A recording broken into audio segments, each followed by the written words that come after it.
Well guys, from a distance, the bus looks great.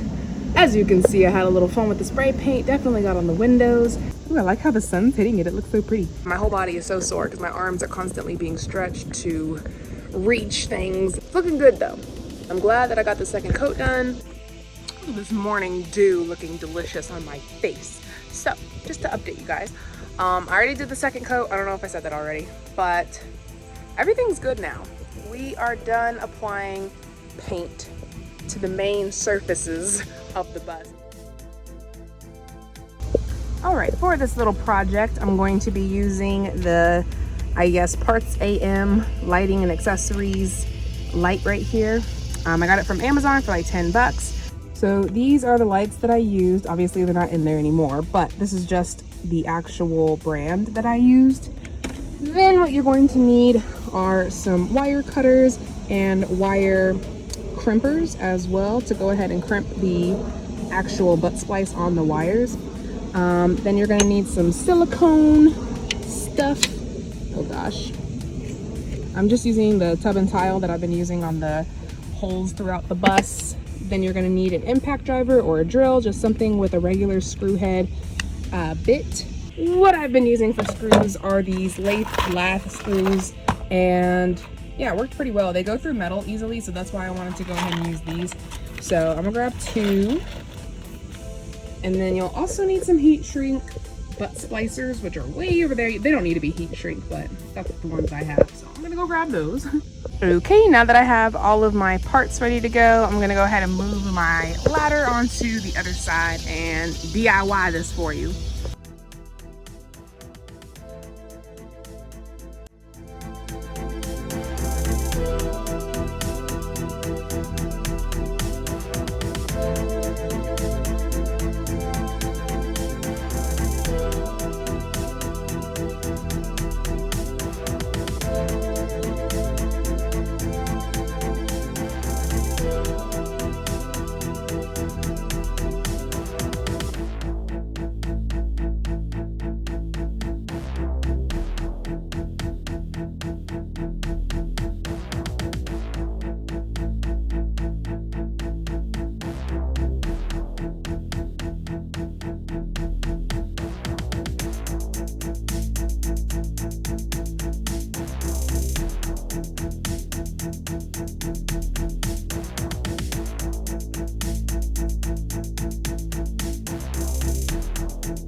While that's drying, I'm gonna go ahead and tackle the back area.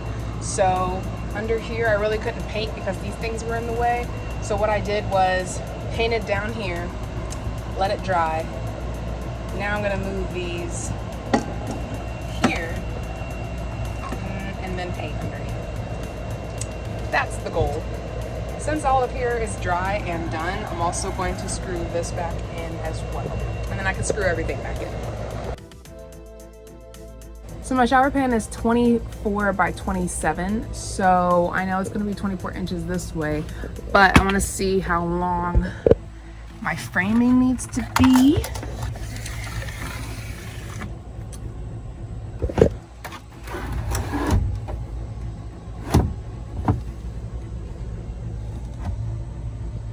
All right, so I'll probably have my frame go out to 25.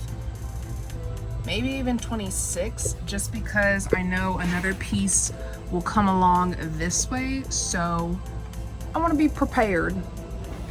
Yeah, I'll probably do 26 inches. It's better to have more than less, so I'm gonna go that way. So this is the shower pan I got. Ooh, I didn't even see underneath. That's fun. It is a polar ice white something. I'll link it below. Back in the shop. I'm going to measure out these pieces of scrap wood just to see what we're dealing with here, if I have enough. That's plenty. That's plenty. A little short. 25 and a half. That was pretty darn close. when you're using the table saw, you want to make sure, this is what Mike taught me, that the teeth are coming a little bit above whatever you're cutting. So this size is perfect.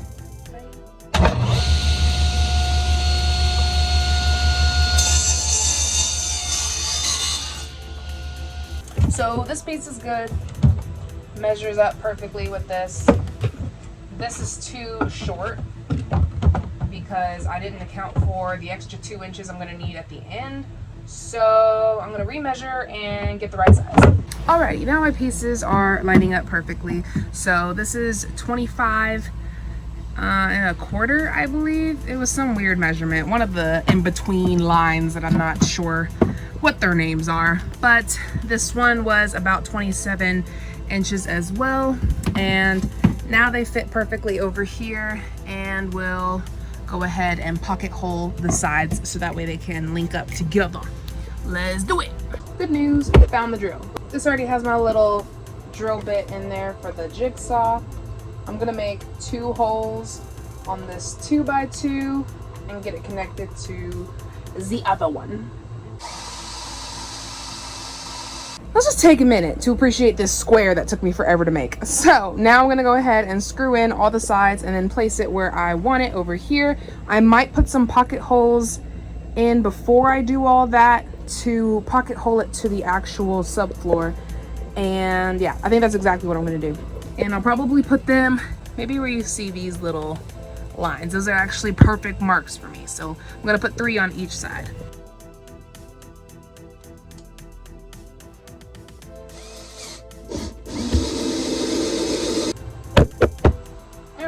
Let's check it out.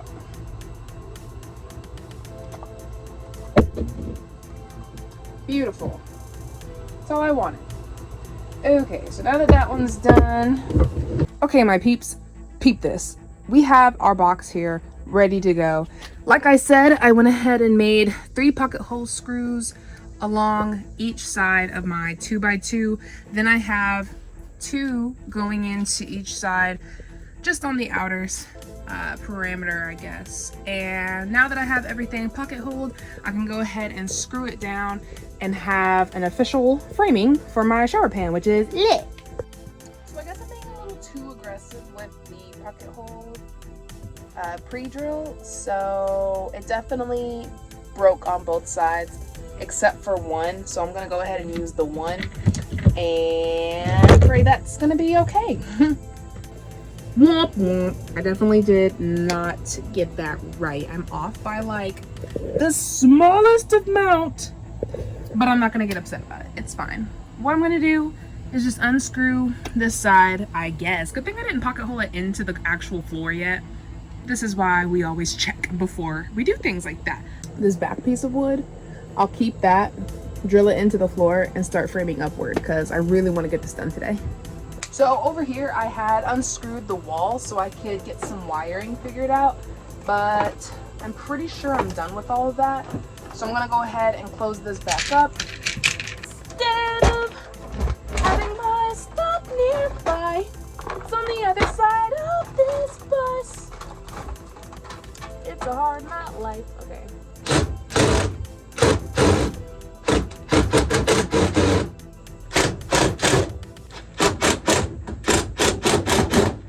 I was gonna start making cutouts for the shower, but I'm honestly exhausted. It's like 7 o'clock. I've been out here since 9 painting and prepping the bus for this part, but yeah, I'm honestly, I can't even think straight. So what I'm gonna do is eat, sleep, and come back a new woman tomorrow.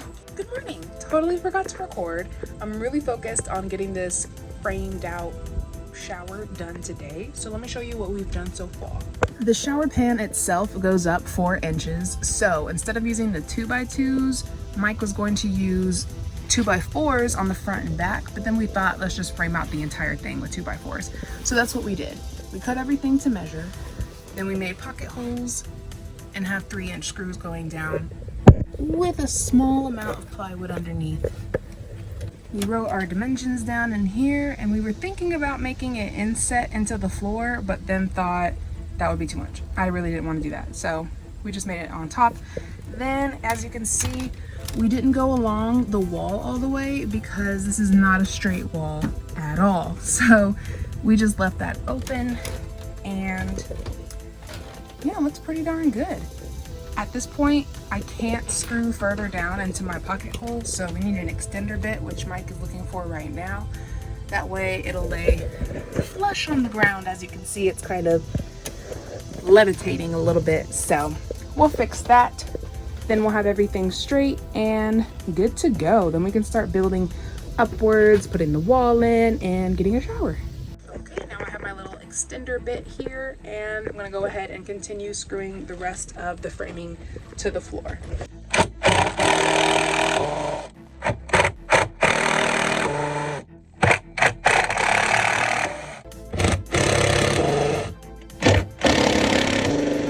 This puppy is solid. Not going anywhere.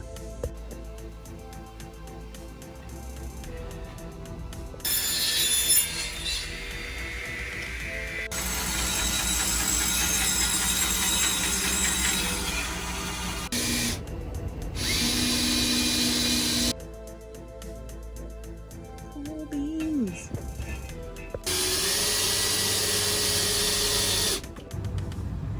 Ooh, look at this. Looking real nice. So definitely didn't have any more 2x2s, but I had access 2x3s from when I did the subfloor.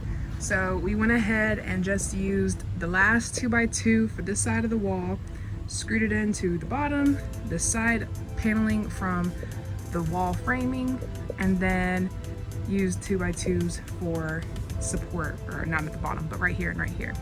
Then we had the 2x3s all on those sides and up at the front here too, so I can put my shower curtain in. But yeah, looks really nice. This is where my mixer is gonna go, and yeah, very happy. It looks so good.